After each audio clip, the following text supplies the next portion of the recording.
think about that idea of the destination, that this is going to be something that you're gonna achieve, right? Because it's measurable, right? That's good, good.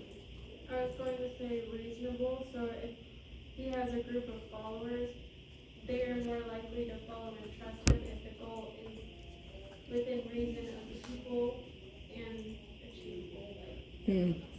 Reasonable, it will tack on to what was mentioned just a moment ago, because I think that's also important, right? But that doesn't, I don't think, flare it out enough. I think we need something else. Give me something else that's about this. Jamie? The goal is like something that you desire, but you must work for it in order to achieve it. All right, so the desire, something you must work towards. I'd agree with that. Something you work towards, absolutely. Something you must plan and strategize how to work towards. Ah, I like this. All right. Let him comment What does Google let say him first? comment on mine. Okay. Go. The object of a person's ambition or effort. Okay. I mean, that's true. That's true. Let me fill in a little bit of the gaps, but then I'm going to make you work for mission, and we're going to have an activity hopefully the next time we get together for each of us that we can work in class to do. Let's Okay? Google mission. Vision is this idea that is out there that is so big, so grand, that there's no way you could do it tomorrow. There's no way you're gonna work in a week, in a month, in a year to achieve it. Everybody with me on this? This is like the greatest thing that you can possibly imagine. So if we're talking about our own personal vision, where do you see yourself eventually at the end of your life, right? When in the culmination of all your efforts, where do you see yourself? Well, that's pretty big, and that's not gonna happen tomorrow, and it's not gonna happen in 2 years, 5 years, 10 years. That's something that's gonna happen way down the road, maybe, right? But you're working towards it. Sometimes, when it seems so far away, sometimes it can come quicker than other times. I probably had 5 more years that I was thinking, I'm gonna go work in some of these smaller schools, the prep schools, and work towards that. And my ending goal was, find a university or college that I wanted to stay at, that I could travel with students and take them to other countries. I wanted to be able to make an impact on their lives. In the thinking process, I wanted to be able to talk to them about different ideas and have students have a voice when it comes to those things that they're thinking about, that they're trying to understand, right? And going through all that. That's something I really, really wanted to do. But I thought, that's way, way down the road. And a headhunter came out looking for me. And they were A like, bounty hunter? headhunter. What is that? That still sounds scary. I don't know what that No, is. it's not scary. That's what I thought what a bounty So hunter if was. you put your stuff out on like LinkedIn or whatever, there are people who are hired to go look for talent, if you want to call it that, or people who are very, very good at what they do. And this person found me and they said, would you like to have a job in South Carolina? And I was like, sure. And they're like, is all this stuff true? You taught at the University of Tennessee? Yes. Taught at the University of Oklahoma? Yes. Central State? Yes. Went through all that stuff, we verified everything, and I picked up my family from Texas and moved, much earlier than I thought I was ever gonna do. And at the time, I was gonna work up in Gaffney, not here at Tech. And things just changed and transformed to, I started to approach my vision much sooner than I ever thought I would do it. And this is the discussion.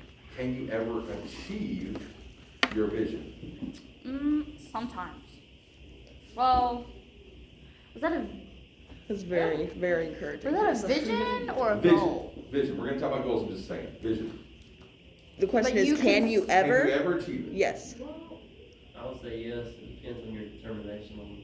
Well, let's take a vote. I'm gonna Let's take a vote. say Who no. says yes? Raise your hand. Is Who it says ever yes? possible to achieve your 1, 2, vision? 3, 4, 5, 6. Or who says no? All right, 1, 2. Are you just saying just because? She's like, yes. No, I don't think. I think it's no because I think it's like a future thing. Okay, so the I answer's don't to a know. trick question. Not because I made it a trick question, because just what it is. As you approach your vision and you know you're going to achieve it, you never ever, I got 5 more minutes, I gotta get through this. You never ever go and say, okay, I'm not gonna do anything, I'm gonna achieve this, and then I'm done. Right. As you start to approach it and realize that you're going to get it, what do? Yay! Nope, you change your vision again into Oh, something okay. way out in the future, and all of a sudden, you're not achieving your vision, it has now become a Different vision. goal, a long-term goal towards whatever that next big Whoa. step is.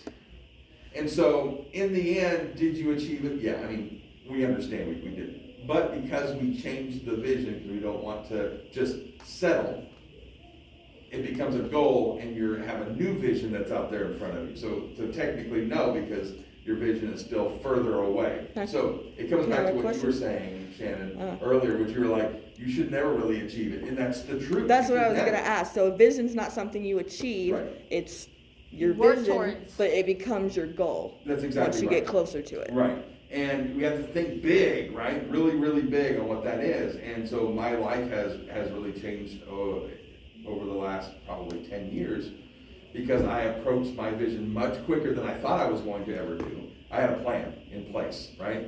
And so in that, I had a bunch of goals. Goals and visions are not the same thing. You guys mentioned words about what you thought goals were.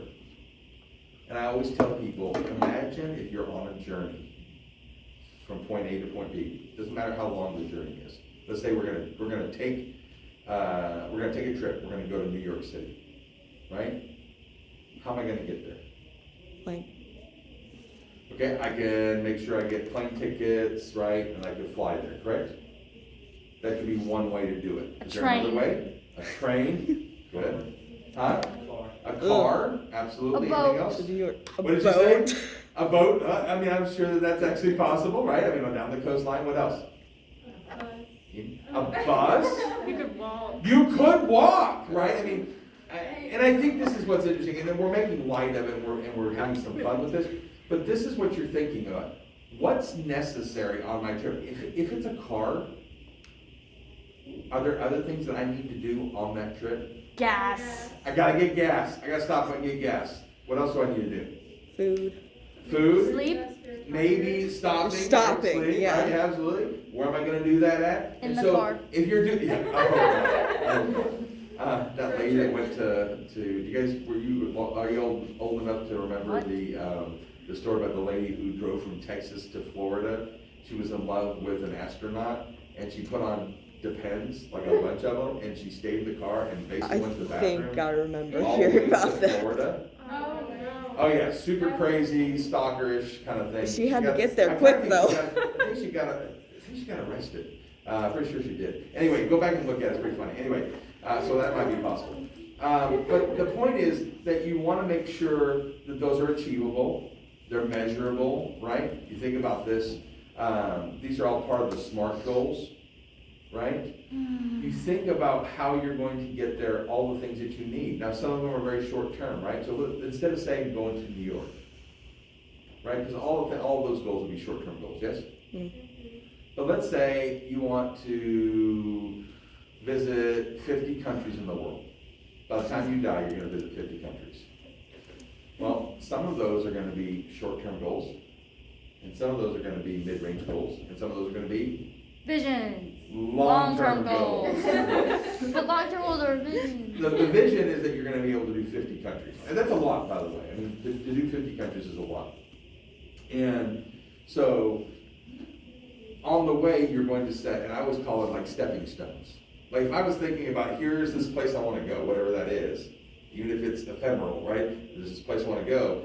I have these stepping stones that I need to get there, right? I'm gonna have this one here and this one here. And oh, by the way, there's no way that I'm gonna get from this one to that one that's way up there. I can't jump the chasm, right, to get there yet. So I'm gonna need to do all these other ones. And so there's gonna have to be, this is why we have to have them, as Victoria said, we have to have them measurable. We have to be able to achieve them, right? As you're going through that. That's a whole lot different than a vision that you're really not supposed to achieve. You're supposed to work towards it, right? And then it changes again. And we're going to talk about the ladder on the wrong wall and the power goals coming up and everything else. We'll get there. I just want you to know the difference. Now, the key is for you to figure out mission on your own. We're going to come back together next time we get here, and I want you to do this for me. Thank Was that 5 minutes? Yeah. Awesome. This is what I want for you guys to think about. Think about what a vision is. Think about what goals are. Try to define what mission is, and I want you to try to come up with a statement of how they work together. Okay? And make sure that they're not something that are all the same, right? Remember, vision and goals are not the same. And I'm telling you right now in class, mission is not the same. I don't So know. take some time. We have all weekend, right? I Take gotta work some on the time to study think guide all about it. weekend. Yeah, huh? I gotta work on this study guide all weekend. Well, I mean. Can I give you my answer now? I think I know. Let me make sure that you understand. This is not something that you're going to sit down and spend hours on. I just want you to think about it. How is it related? Yeah. I think You'll hard.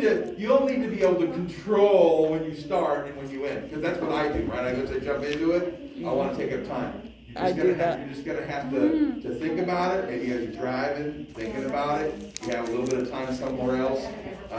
Just think about how that they relate together, write down a few notes to yourself, because we're gonna come back in and I've got a cool activity for us all together, okay?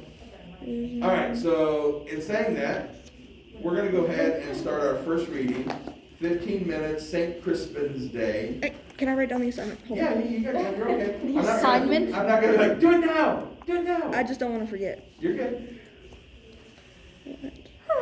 Absolutely.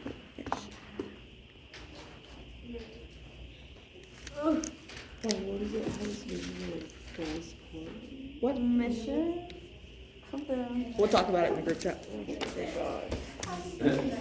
Take your time. Huh? I'm good. I just needed to write down the questions and remember to do it. Okay. So Okay, this. Tell me when you want me to hit that timer. Girl. Go ahead. Ready? Live. 3, 2, 1, go. You're live. Okay, so this speech was in the 100 Years' War when King Henry V was leading the English to battle with the French. Now, the 100 Years' War was the longest and most significant conflict in European history and in the Middle Ages, and it lasted 116 years. And 5 generations of kings fought for the largest throne in Western Europe. And both sides produced innovations that permanently changed warfare in Europe, including artillery, military strategy, and technology. And the war was divided into 3 phases: the Edwardian War, the Caroline War, and the Lancastrian War. And the Lancastrian War was the final. It was kind of the beginning of the end for the English. This led to a series of crushing French victories and the loss of many French territories, almost all of their territories that were under English control. With the Pale of Calais was the only one remaining under its control until it was eventually lost in the siege of Calais. Now, if you guys watch the speech, you know he was basically convincing his men that they had a chance of winning this battle, even though they were heavily outnumbered, and most of them weren't even soldiers, they were just commoners, because a lot of the English soldiers didn't want to fight because of the odds, I guess. And Henry gave a really great speech, and it sounded really good, and he eventually got the men all hyped up, and they all went to battle with him, and it did not go well. Oh, great, they won. That's not what I read on Google. Yeah, absolutely, they won, 5-1, absolutely they won. The English? Yeah, English won, 5-1. I mean, not the 100 Years' War, but that particular battle. Oh. Absolutely. Which is why we study it, because you're 5-1 odds, how do you convince so few troops? Well, my questions aren't going to go over well then. This first one might be okay. Was Henry successful in powerfully and effectively communicating his vision to his men? Yeah, they won. Why? What kind of things did he say that? Do you have an Well, I you was have gonna say, like, something to add? it took him a minute to, like, get everybody to, like, everybody was kind of just listening to him at first, and he was all hyped up. Mm-hmm. And then, like, he was saying stuff like, you would be honored, and, like, I'm trying to think of something The else. more But I hon- remember him saying like you'll be honored. The more of you die, the more of Yeah, you, like the more something honor like- there will be for those of you Yeah, that like he was live. saying that, and they were like, oh, okay. And then, Yeah, like, it which I started, didn't like- get. Yeah, a lot. But I do remember that. He said something about That's that. why I thought that they lost the war, because the odds were so high against them, and he was kind of just telling them, hey, the more of us die, it still doesn't matter. You're still gonna be honored. You'll still have something to be proud of even after your death. They lost the war. This Yeah. is not a war, this is a battle. Okay. This is the Battle of Agincourt. Okay, I read about that. The way it was ordered online, at least on what I read, was that the Lancastrian War was started by him, right? And I guess it skipped straight to Yeah, them losing there's that. some of the phases of the war. I mean, at the end of the war, there's a discussion where Joan of Arc is transferred over, they burn her at the stake. Right. And He decided to start the war because they were in the middle of a civil war, so he wanted to strike while they were weak and while their king was accused of being mentally unstable. somehow the French are able to sue for peace. Yeah. And the crown, the whole purpose of just so everybody knows, the whole purpose of the war, 100 Years' War, was who was gonna sit and control the throne in France, because there were no male children that could take that role on. And so the next person in line was the person who was on the throne of England, because all the English, you have to go back and know all the history that comes with this, but the English were Normans. I'll be quick about this, because you guys probably really don't care a lot. But anyway, the English were Normans. Well, I want to understand Who because eventually took on the French language, French culture, and then when the Normans went over and the Battle of Hastings in 1066, they won, and they started, and they actually spoke French forever, and then eventually they spoke Anglo, or English, right? And they formed that, and then that's why Shakespeare writes about this, because we're starting to get into where English becomes the main language, not French, and the French can't stand the fact that here are these upstart Normans who were basically Viking barbarians. How dare they come down and try to take our throne? We're the one who taught them culture and everything else. And so there's a lot of bad blood when it comes to the English. They're seen as inferior. And so you have this big battle for the throne. But here you have this battle, this one battle at Agincourt, St. Christmas Day, where you have 6-1 odds. How in the world are you gonna get that many troops who realize that they are so vastly outnumbered? At the very beginning of the video, right? I mean, the guy's, what was his uncle? I mean, he's like, what are we gonna do? This is horrible odds, we're gonna lose. And somehow he's able to inspire them to continue to fight, and they win that battle. Right. So, what did he say that convinced them to do that, Caroline? He was telling them that they will be remembered and they'll go down in history. Mm-hmm. He referred to them as brothers. He was like, I will be honored to go to war with you as my brothers, and like, if you come with me, I consider you a brother like that. Right, like noblemen, commoner alike. Yeah. That's So, huge. that was one of the things they said. Oh, yeah. So one of the things he did before they went to battle was he would always pray, and then he would say to his men, "You are praised by God," by honoring God by your service of fighting. Yeah. Good.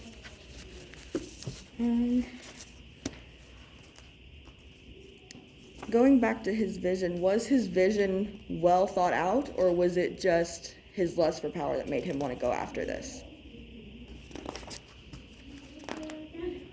So, was his vision well thought out? I guess reaching for the French throne. Or was his lust for power blind and leading him? Like, was it wise for him to take this risk? No? Okay. I'm not really, because technically it was, I guess, thought out and planned, but it carried on for so long. You would think that ethically it's not right because they lost more men in the process, and in the end they didn't even win the war. Yeah, they just won the battle. So I'm listening to you. I'm trying to find Yeah. a specific thing. Can you say the question one more time? I'm sorry. I don't think it went over that well. I have more questions.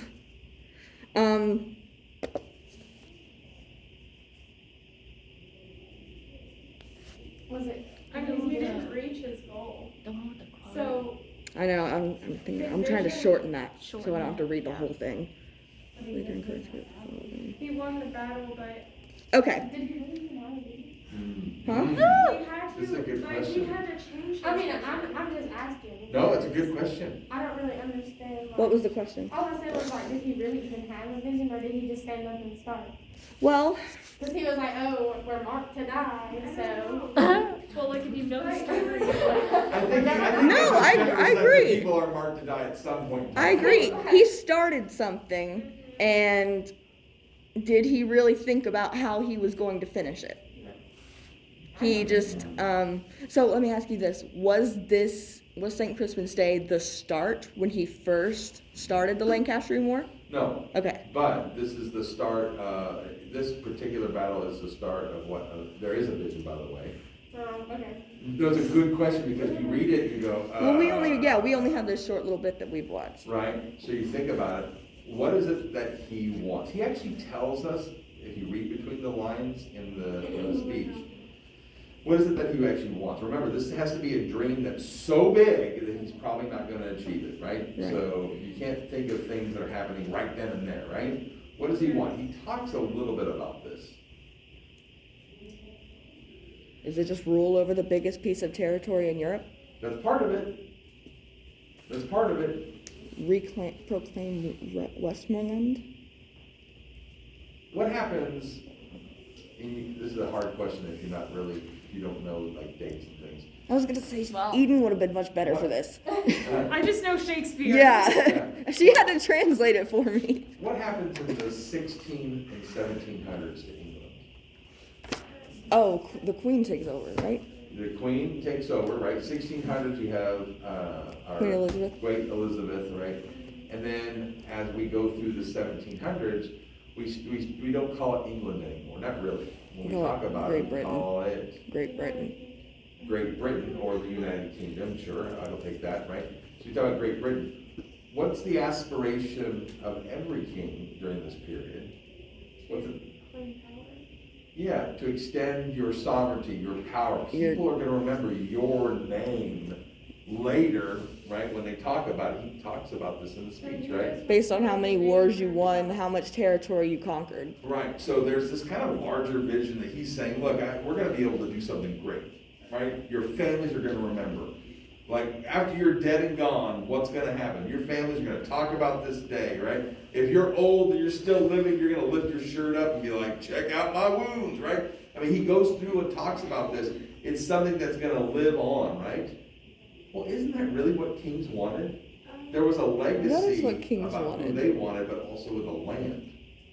But what about the people that he's convincing to go out and help him achieve this goal? What were their names? Are you ever patriotic about the No. United States? Not really, But people are, but people are, yeah. right? And so when you talk about this, we say, well, what's in it for the people? To be part of the greatest, I mean, you talk about, it was once said that the sun would never set On the British on the Empire. British Empire. Yeah. To be part of this thing, you thought of yourself as better than. You didn't have to actually remember every single person, but when he gives those names, if you're a historian, you know every name he gives. Today, you know who they are and what there is something bigger here that we have to define as that vision. And he just needed them to share in it. He didn't have to actually, he calls them brothers, but did he really? No, want them to be exactly, brothers? that's what I'm saying. So there's something he has to be able to galvanize and articulate the vision in such a way that they want to join. They want to fight, right? They're gonna go ahead and go do this. And if I could interject one more thing, and then I'll let you have that you need the last part to think about this. In every great vision, you are rooted in the past, but not so rooted that you stay there. Aware of present day reality, what's happening right now, and always looking forward. Every single one of the things we're going to talk about today, rooted in the past, aware of present day realities, always pointing forward, looking towards the future.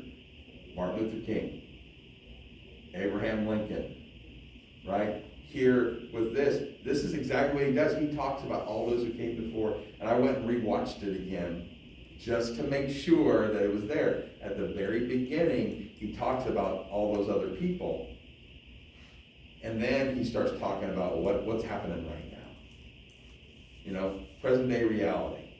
And then he uses some really cool words that he uses multiple times. He evokes certain images. He uses words like God, right? And back then, if you had some kind of divine, purpose that God has pushed you in, that was a big deal back then, right? Maybe not today, but back then that was huge, right? So he evokes all sorts of the different kinds of the language that talks about being hallowed, brothers, what's going to happen later on, honor, right? A greater piece of honor. He uses all this stuff as he's going through. And then he's pointing towards the future in that. What's the future? And it's that honor, that what's going to happen afterwards. People are going to tell this tale. This is the same language that, by the way, that they used in World War I. Right? When people came back, when they were going to go to war, it was like, yeah, let's thirst for a good war. It's going to be great. We're going to do this. But even afterwards, it was like, well, what did your dad or mom do? What did your family do? And if you didn't go, you weren't part of that. He says that in the speech, doesn't he? He's like, they're not going to have that honor. While they're sitting there holding their manhood, which is weird. And he's talking about like who they are as people, like how great a person that is. That's that Shakespearean language, right? He's saying, but you will be measured much greater, much better, right? Always pointing towards the future of this.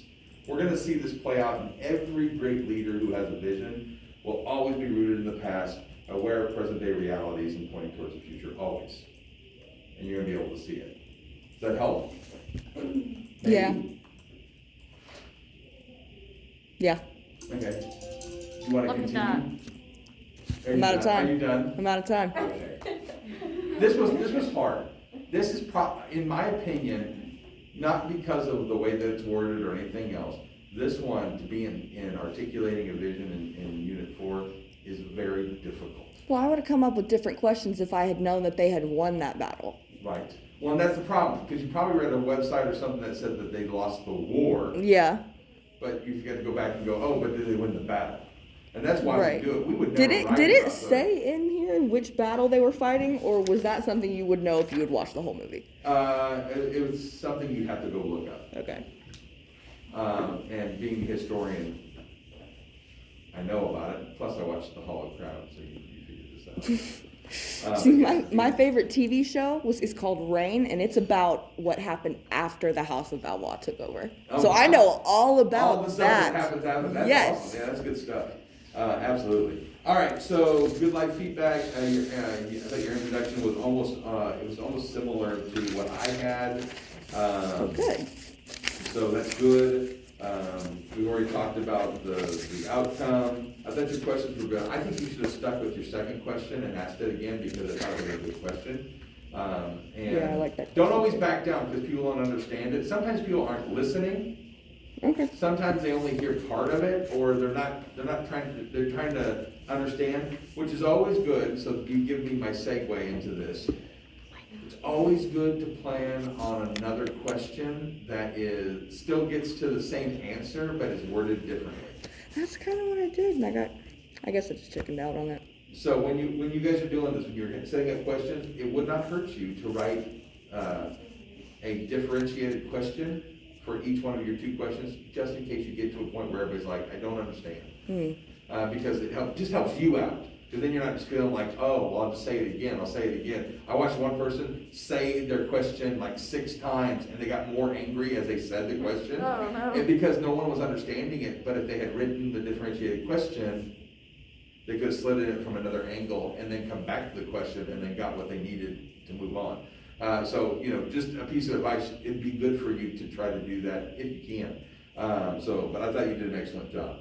All right, so let's go ahead and move on to our second, which is the Gettysburg Address.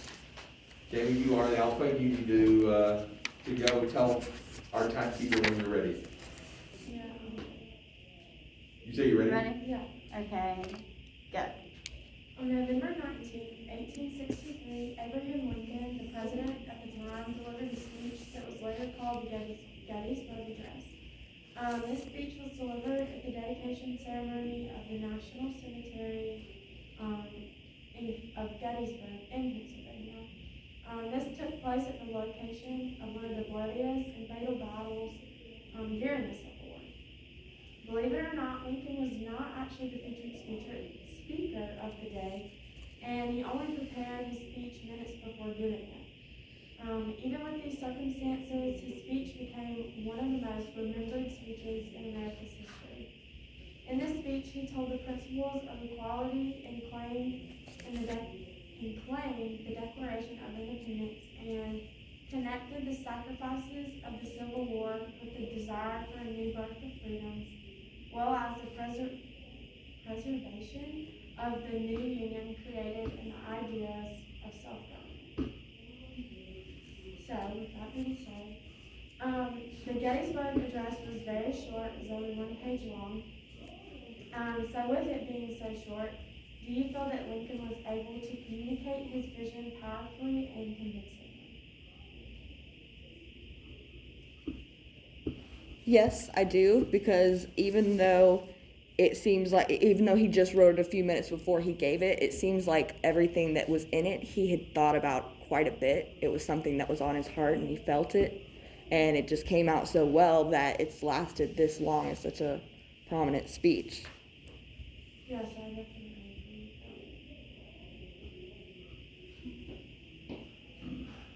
that. What? Huh? So I had to go check something out, I was very interested. Just so you know, Lincoln isn't the one he wrote the final draft, but he is not the one who wrote the Gettysburg Address. Yeah, it's like Edgar or something. And Nathaniel, there's an Edgar. Was this there's the like final 5 draft? There were 5, he plagiarized kind of.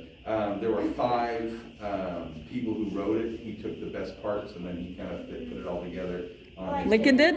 Huh? Lincoln did? Yeah. Huh.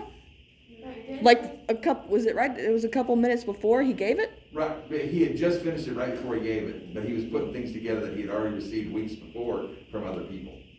Okay, So and that's right. why I said it seemed like he had thought about it quite a bit. Well, and technically they did, compared to, he had a brain trust, but that's actually no different than any president we have Right. today, who has speechwriters that write that stuff, and you go, man, our president's so eloquent, and you're like, is it the president that's eloquent? He's got a lot of Maybe in eloquent speech friends. They are, but can they really write anything? Sorry, anyway. Anybody? What was the question again? No, with the address being so short, do you feel that Lincoln was able to communicate his vision powerfully and convincingly? I think, yeah, because it also showed, like, his feelings, and it's good for, like, people under, like, the people he was president over or whatever, to see his feelings and that he does, like, feel some type of way about things, and he's not just, like, I don't know. Like, he seems more human that way, I guess. Yeah, you put it in the words that doesn't. Yeah, and rather than just being some, like, Everything he said held a Butthole. lot of power. Who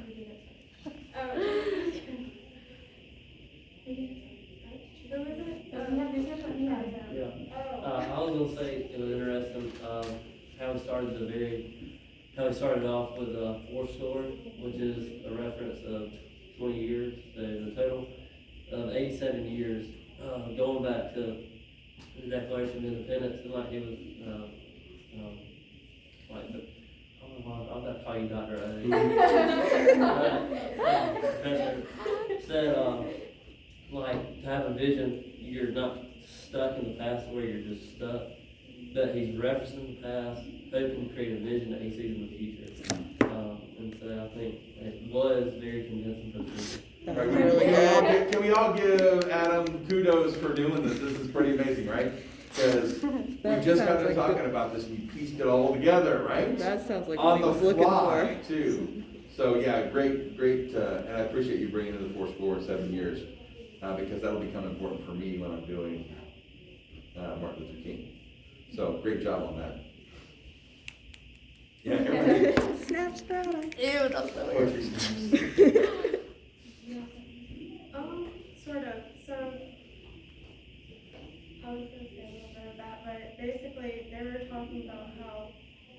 brought independence, they fought together to get independence.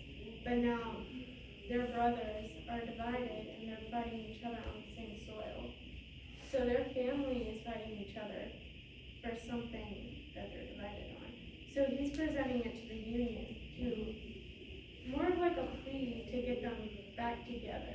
It's like presenting facts and hope for action.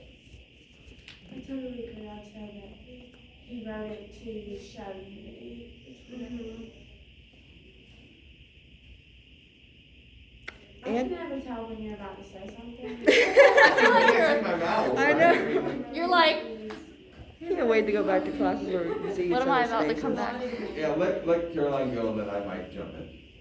He also says that the dead won't be forgotten. Yeah, That that's what I was they gonna will be say. honored and remembered for what they've done. So this is actually where I was gonna go, because you Me said too. it was only facts.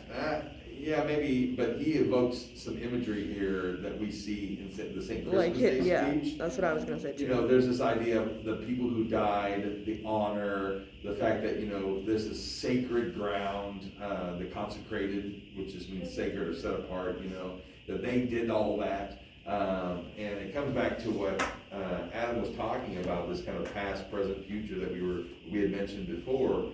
There's something here that isn't just about facts. I think that there are people, especially Martin Luther King, he deals in facts, but the bulk of his message isn't necessarily facts. He drives this imagery and evokes this imagery across the entire country, right, in doing this, and we're gonna talk about this in a second. But I think that Lincoln does the same thing. He uses words like liberty, equality, of the people, by the people, for the people. He uses this imagery of dead people who had died for this land, right? And so I think it's interesting that it's such a brief letter. It's not just about facts. It's about concision. But how can I create this image that's going to draw you in? He's trying to get people to buy into this, isn't he? And he's using certain kinds of language. I love it because later on we get with Martin Luther King in the 1950s and 60s, certain language that was very powerful in the 50s and 60s, probably today wouldn't get the same response. But back then, you use certain language, certain words and phrases, and people were like, yeah, right? That's what we get here during the war, which then begs the question, what is his vision? But I'm not going to ask that question, that's up to you. I have a different question. You can ask whatever question you want. You're in charge. Okay, so Lincoln's speech brings to life a vision of equality for the whole human race, but is there actually any way possible for everyone to be truly equal in everyone's eyes? No. I don't know, because I it's love not that. something we've ever Indecision. seen. I mean, that's kind of an answer, and I want to do that on the study guide all the time. I don't know, and here's why I'm torn. Because I think everyone is capable of change, but collectively, 7 billion people in the world, I don't think it's very likely. So, that whenever we studied this stuff, Uh-huh. we talked about everyone's, okay, what did I say? I said everybody's reality was different, but that was wrong. It was perspective. Yeah. Everyone's perspective is different, and everyone believes that they're right, and their beliefs is right, and their perspective is the only, like, right one and everything. So I don't think that would be possible because, yeah, People have because different everybody's definitions perspectives of right and or- wrong and ethical and yeah, unethical. is all different. So it'd be really hard for everyone to be seen as equal, even though if it's like a law, because we don't have those laws anymore. Everyone's equal, but Yeah, I totally Right. agree with you both. It's a hard question because at the end of the day, everybody's opinions is different. Everybody sees people in a different light. So not everybody's always going to agree. And that's very hard to unify everyone in a whole group to believe the same thing Yeah. of equality. There's so many people in the world, and there's so much hatred in the world, even though there's so many loving people in the world. It just kind of never balances out. And remember, we talked about this, sometimes when we treat people equally, because of the inequity, they're never ever gonna see the equality, they're never gonna understand that that's true. There's always gonna be a question of, you know, am I really being equal or being treated Hold with on. equality? So I think that's really, really, really good question, because I don't know, though I don't think that's his vision. Got it. I did those dogs. I don't think it's his vision at all. I don't think equality is his vision. I think that might be partly of the vision of Martin Luther King, but I do not think that was his main driving goal. He What do just you wanted think it freedom was? for the slaves. I think you have to He read, even stated equality, for Lincoln, it is something you have to read between the lines. It's not stated in there.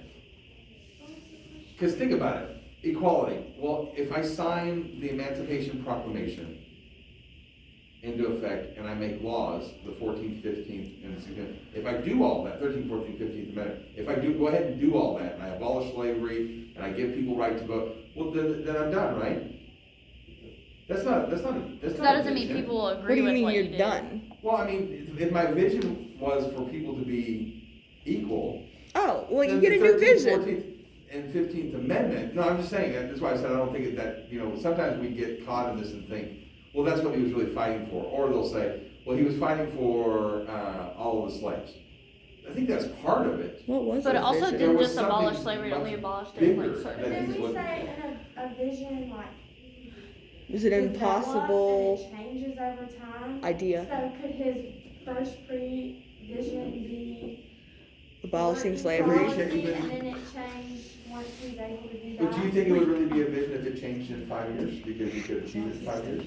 Well, I mean, that's a pretty big thing to achieve after all those years. Did Well, we well, establish what is his Well, vision? I think that's what's key here, is to understand, what did he always want? He wrote about it all the time. This is the part where you have to know so much about who Lincoln was and what he said in other documents, right? Because in this moment, you have to understand, he wanted unity. Unity. Go back and look at, he even said, look, I'd be willing to be a gradual manumissionist, which means that I'm willing to go ahead and work on freeing slaves over time. She said For the unity. United States. I got another question. It was with to that unity. preserve the union, if that's what you Yeah, you're want. not wrong, I'm not saying that, I wanna make sure we understand. She does what have a his question that vision is. goes with that. She told us about it last Say night. Then I will stop and not say Yeah. anything else. Let's hear it. Oh my god, you sound like my What mom. word did Lincoln That's what she never does. use in the whole speech that brought the vision of union? Say it one more time. Okay, why did you slide?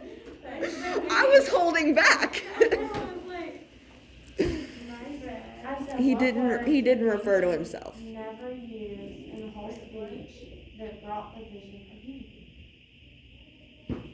I know the answer. You already Did said you hear it? inside.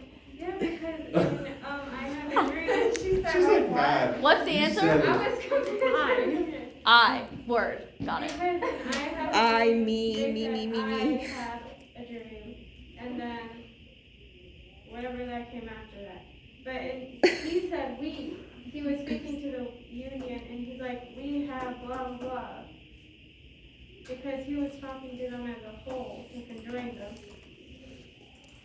He just wanted them to come back together. That's all he ever wanted. He wanted it when he got into the office in the 60s. It's that unity. He wanted the United States to come back. He said he was willing to do whatever was necessary to bring the Union to the North and South back together.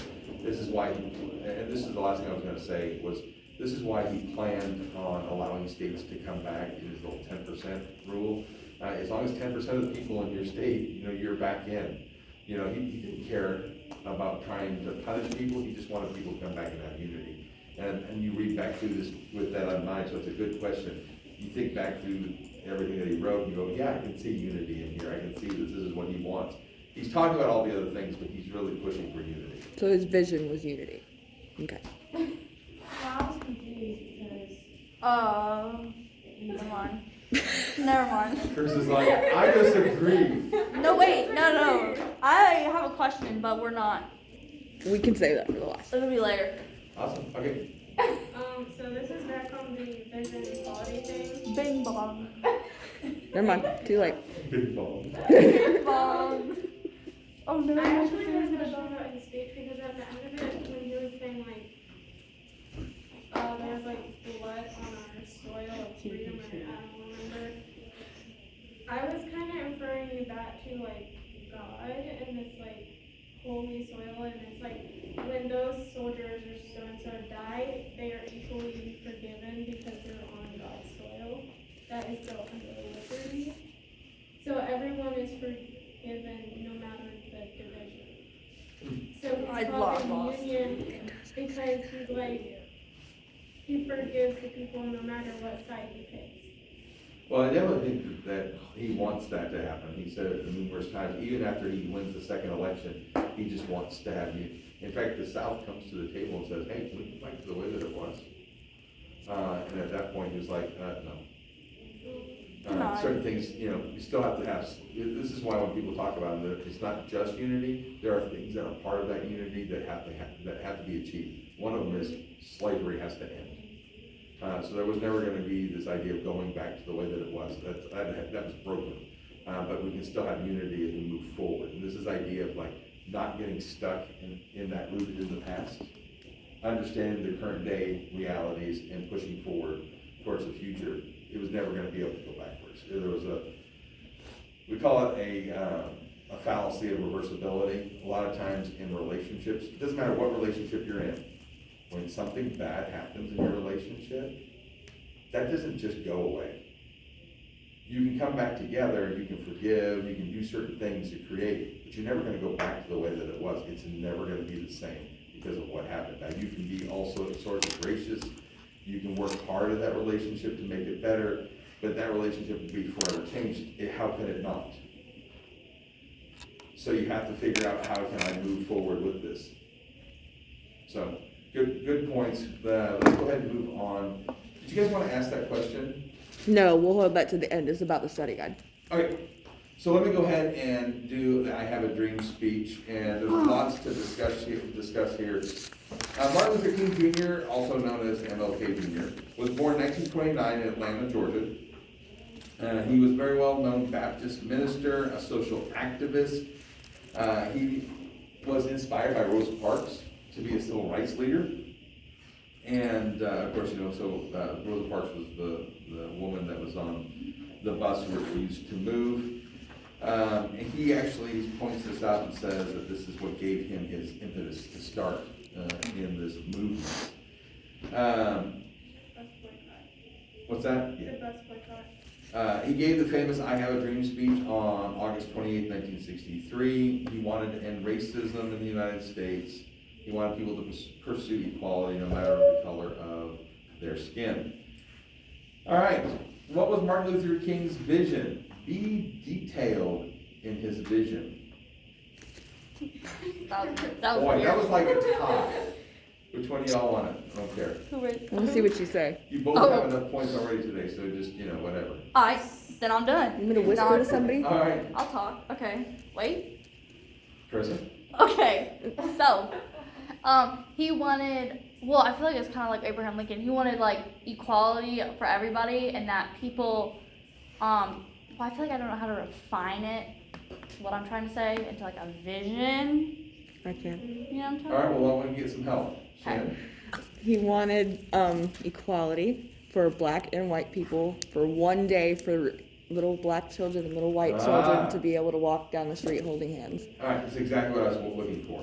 So we talk about it, he's of the three, he's very clear about what his vision is. I like He his literally speech. says, I have a dream, and we're like, I know what that is, right? That someday, little black children are gonna hold hands, right? They're gonna be able to be equal, they're gonna hang out, it doesn't matter about their skin color. This is my vision for the future. And I think this is interesting because he knew he wasn't gonna get there. Right before he died, just as a quick side note, right before he died, he did a speech called the Mountaintop Speech that he gave the night before he was shot, Oh my God. which is weird. He says, I'm standing on the mountaintop and I can see It's okay. my vision. And he gave that, and then of course the next day he dies. It's very powerful, and I've included the link to that in case you guys want to watch the Mountaintop Speech, because He literally moves from one speech to this other speech where he can see the future. He knows it's there in the distance, but he can see it, and then of course he passes away, murdered. So anyway, so yeah, super good. What role have we seen today in the use of repetition, and then how does Martin Luther King use repetition in order to get buy-in? Glenn? He continues to say, I have a dream and freedom rings. All right, so two of them, don't do them all, right? I have a dream and freedom rings, right? He says those over and over and over again. Kelly? He's saying that they won't be satisfied. He says it over and over. We He does, won't be satisfied. He's talking about that blank check, right? A blank check that was given to us, he talks about that blank check a number of times too. Kelly? He kept saying, now is the time, and then he would say something else. Yeah, now is the time, and he uses that again and again, and I think this is incredibly effective to continue to place what it is. He wants everyone to know exactly what we need to see, and it doesn't start later, it starts right now. Also the term of brothers and sisters, that's a big one too. Yeah, absolutely. Brothers and sisters, he's unique in that he doesn't just want, this movement isn't just for African Americans. This movement's for America. And I think that's really what's unique, is we're gonna come across some people who are very much like, this is for my people. This is for my group of people. Here we see him do this, and I don't know if you guys noticed it or not, but there's a little Satya Gaya in here. He talks about the way in which this movement should go. We're coming to that in just a second. Actually, you know what? Let's leave it to that second question. So how does he mirror Gandhi, and give me specifics from the video? Carolyn? He says, will rise to majestic heights of meaning physical force with soul. That's right. That's exactly right. I mean, Wait, one more time. One more time? He says, rise to majestic heights of meaning physical force with soul. Yeah, exactly, there you go. Yeah, absolutely. And it's interesting too, he also, he says more about it. You're correct. But then he gives an example. May you remember the example that he gives? Like what they did? Yeah, he doesn't give like a specific, like, when we did this, but he's giving an example of what we should do. Okay? It's not in there. And this might not be right, but I just saw this and I wrote It is? down, not walking I have a home, but dream. march ahead. It is in there, but not the whole He did, video. and he talked about how they were gonna Not the go whole ahead, speech. and he said, we are going to fight. I but don't we're think gonna so, at do least, so because in it a doesn't way say anything about what he's That's asking. proper. He starts to explain, basically what Gandhi talks about is not using violence, not sharing in that violent nature when they do the things that they do. I think he's speaking to those people who are fighting the cause, and he's trying to get people to not be violent, which I think is really, really interesting, because it's not just a matter of saying, I support this, here's what we're gonna do, here's this plan that's part of this. Did I see anybody else's hand raised? I had a question about it. Wasn't the march where, they were put in jail, like, for something, and that they had the jails overfilled with people, so they had to start letting them go? Or, Well, I mean, there was a bunch of that at different times, for sure, during the period. So which one are you talking about? Because they had the. When they would protest, they would arrest a Yeah, lot I of mean, people. But it happened all the time. I mean. Yeah. peaceful protest, I don't know, let's continue. Okay. So we talked about the role, in all these other ones, of past, present, and future. How do you see the past represented? How do you see the present and then the future represented in his speech? Well, I almost picked you, Adam, because I know you got it going on. I'm gonna let you choose the points. Well, in the past, the beginning of his speech, he was talking about Abraham Lincoln giving the Emancipation Proclamation, and that was a big part of the past. In the present, he was talking about like what was going on in all the different states, like in Alabama, Mississippi, South Carolina. And then the future was near the end, where he's talking about, I have a dream that this is going to happen. Bingo. Man, that's just right on the money. Definitely does that. And I love it too, the 5 score, yeah. The 5 score, which is times 20, some 100 years ago. Something else that we talk about in the very beginning of his speech, he's talking about the 5 score, but he talks about things that the nation was founded on. And he's talking about how Lincoln fought for that. but it actually even goes back further. He's talking about Lincoln because he knows the speech that Lincoln gave at Gettysburg. So not only is he talking about that, he goes all the way back to 1776, the roots of the country. He talks about what was presented, what was promised that should have been there and it wasn't. And this is stuff that's like rooted in the Enlightenment, this idea of we just got done talking about ethics, right? What everybody's rights, these inherent rights that people have, and how bankrupt the system was. And that's why he talks about the check, the promises that were made to them. And part of that, those promises are, 40 acres and a mule. Those were never really given to everybody. They started to give that out, and then that thing halted, and people did not get the land, they didn't get their mule, they didn't get the property that they were promised after all of this. Which is why he says that check was blank, or not blank, defunct, bounced, right? He talks about how it wasn't a good thing, and then he says, but we're not gonna accept non-payment. Which I love that, right? We're not gonna accept that. We're gonna keep going on. We're gonna go ahead and push for this, which I love. Adam? I would say he also showed some he went back to the Declaration of Independence also, knowing that all men were created equal, they were endowed by God, Creator, certain inalienable rights. Among this, life, liberty, and pursuit of happiness. And he also encourages his audience to hold their country accountable for the promises they made of freedom, justice, and equality. That's exactly right, absolutely. And I think what I really, really enjoy, and it never gets old when I listen to it, he talks about each part of the country in its own context. From the hills, and he's always. But he also, he splits it from the south kind of and then the north. When he said, at the end when he was listing, let freedom ring here, it's more the less discriminative places because it's in the north rather than the south where. But he said Mississippi was the big. The molehill, right? The molehill of Mississippi. The mountains and the molehills of Mississippi. Yeah, absolutely. And I think that's interesting. Do you know that some of the most famous songs that have ever been written seem to tie in different areas of the country? And so those people who live in those areas love that song because there's something that grabs them and they get a buy-in from it. This is one of the things that you talk about when you talk about articulating a vision well enough that people want to hook into whatever it is, what part of that song, what part of that statement that applies to them and how they feel about it. So yeah, absolutely, really, really good. You guys did a great job today. What time is it? I think we are done. We're done 6 minutes early. Never happened. Do you have a question? We do have a question. Okay, so the You said it kinder. never happened? No. I mean, facts. Okay.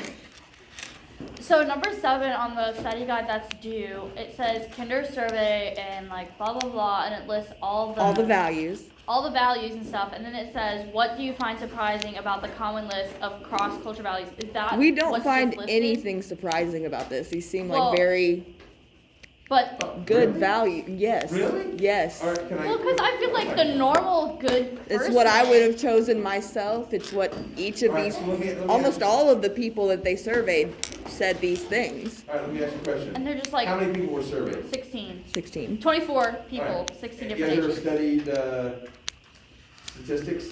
Yes. So- But they're all there's- from there's- different areas. But there's only 16. I mean, I could take a straw poll somewhere and take 16 people that all agree with me. Actually, 24 people. Or 24. 16 different But you get places. the point. I mean, you're talking about millions of people versus just the sample size is way too small. Okay. So that would be. But the first that thing. would just mean he should have surveyed more people. I'm still not surprised that these people chose these things. Are you meaning maybe because they're from different religions? Well, I mean, could be, and maybe it doesn't always have to be something negative. It could be something positive in it. That in today's day and age, that love would be so very important, or whatever, whichever one you want to pick, right? That they would think of. Are there universal truths? Up to this point, we've kind of struggled with this idea that there are universal truths. Mm-hmm. So are you surprised that someone was able to come up with so many that people all held together? And, Okay. what about people from other countries? Right? We talk about who's not represented here? If there's only 16 and we say there's one per country, is this really representative of a global view? And there's lots of things that are in here, you just gotta step back for a moment. It's not just about the actual values, but maybe how the test was done, how it was presented, do we know who all the people were? Is every single gender represented? We don't know. Ah, maybe that's Do we? surprising to you. But, well, how am I supposed, well, we don't know. You don't need to know, that's the point. If you knew everything, then you wouldn't be surprised by it. But So how in am I this- in surprised this- by stuff I right, don't in this- know? Surprised, in this- though. In this case, you're looking at it and saying. I wish there was a more like outstanding outlier, like, oh wow, I can't believe that they Right. found This that person thinks everyone as a should know. value. Okay, then talk about that. Okay. Because that's a moment in which you can talk about. I mean, sometimes you just gotta look at it maybe sideways, right, and turn it Okay. up on its head. Okay. So yeah, for sure. Any other questions?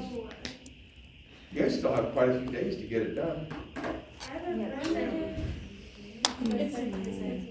Yeah. I have a question about the Martin Luther King. So I noticed when he was addressing like Georgia, South Carolina, and stuff, those were all like the first states to divide because they were the most like segregated. So I think you try to look at the positive sides of those places. To say we don't think negative, like we don't think bad about your state of what you did. Okay, this is actually something that's worth mentioning, because I didn't mention this at the very Do they beginning. still want to be segregated? Well, I think it's about his attitude. We talk about attitude and behavior. We see a lot of Martin Luther King's behavior, but part of it is his attitude. And it starts out at the very beginning, and I think it's worth us to actually just talk about just for a second. Because in all of this, he could get stuck in talking about all the negative. He'd get stuck in talking about Mississippi. He understands what happened in Mississippi. All the people who died, who were hanged, who were beaten, right, set on fire. There's a lot that he could get stuck in. We could. If we get angry and bitter enough, this is what we keep talking about, we could get stuck in the past for all the things they're doing, or we can understand where we are and push forward. And so part of what you're asking about is, I don't think he's like saying, I don't care what you did. He's saying, yeah, you did do that crap. That's the whole mountain and molehill. He's like, you did that. But we can overcome. We can move forward. We can push ahead. Well, that's what one thing is like. Even though he was like saying that he did this, he was still hopeful. And he's like, we'll forgive you. Let's move Yeah, on. he forgave. Yeah, it's a big deal. And I think that's the forgiveness. I think that's back to that Cedric guy thing we talked about before, that principle. For the sake of moving on, he forgave. Yeah. All right, so we'll see you guys on Tuesday. Don't forget the Vision Mission goals. And, Permission slip due today. yeah, don't forget your shadow leader. Make sure it's signed, have the dates. Do not give me some jankety something. Make sure it's all done right. Okay, I have a question. Yes. So I'm trying to get the principal right, and she's just like, she's not responding to me, and then when she does respond. Go it's in. like, I You getting am, a but feel for how I'm this going class right now. works? But when I go, if she's not comfortable with it, can I get a teacher recommendation to go to, and if that teacher's got to do that too? I gotta approve all of it. Yeah. So you need to be emailing me. So get Okay, it well, done. yeah, if she like recommends a teacher